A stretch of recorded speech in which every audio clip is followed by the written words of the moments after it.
"You dare disrespect this court in pajamas," the judge thundered, slamming his gavel so hard it echoed like thunder. Nurse Maya froze mid-step. She'd just stepped into the courtroom, her scrubs still stained with dried blood and adrenaline. Her eyes, heavy with exhaustion, flicked to the clock. 8:07 a.m. She had sprinted straight from a 12-hour night shift at the ER to fight for custody of her son. The room fell silent. Whispers swirled like smoke. A few chuckled. One man muttered, "Probably hungover." Maya clenched her jaw. "I don't allow sloppiness or excuses in my courtroom," the judge barked. "If you can't respect the decorum, I will hold you in contempt." Maya's lawyer opened his mouth, but she raised a hand. "Not today." "I'm not here to disrespect your courtroom, Your Honor," she said, her voice shaking but steady. "I'm here to fight for my son.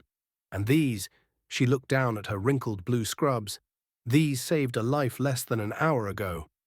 The judge's eyebrows twitched. The audience stilled. Maya turned to the courtroom.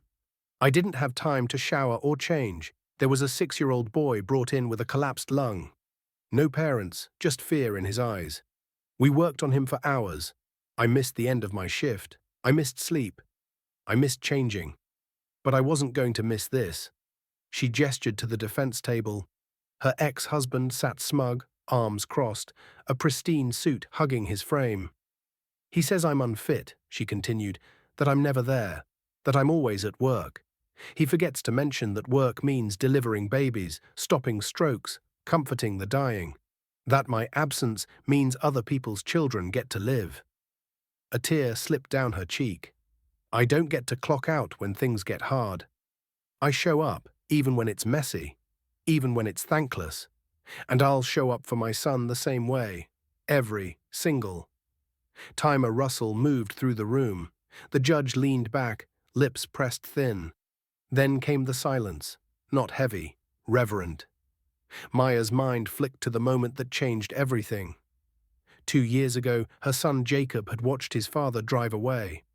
Again, her ex only came around for Instagram pictures and holidays.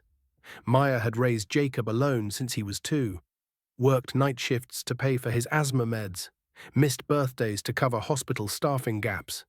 She'd once stayed up for 38 hours just to make it to his school play with a costume she'd sewn by hand.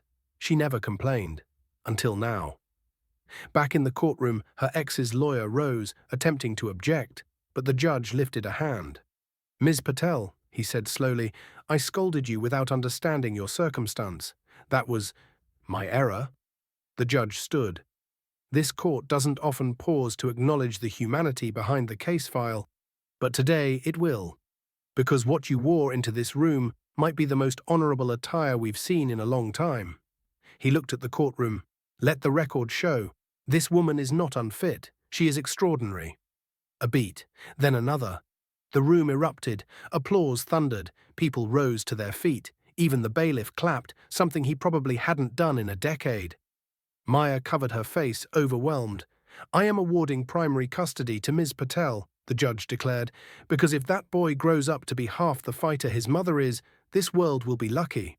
As the gavel dropped, her ex stood, red-faced and stunned.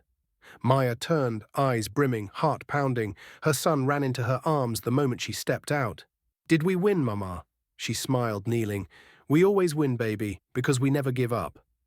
So don't judge someone by what they wear. Judge them by what they've endured, who they've saved, and the love they never stop showing. If this story touched you, subscribe to the channel and hit that like button and drop a karma in the comments below.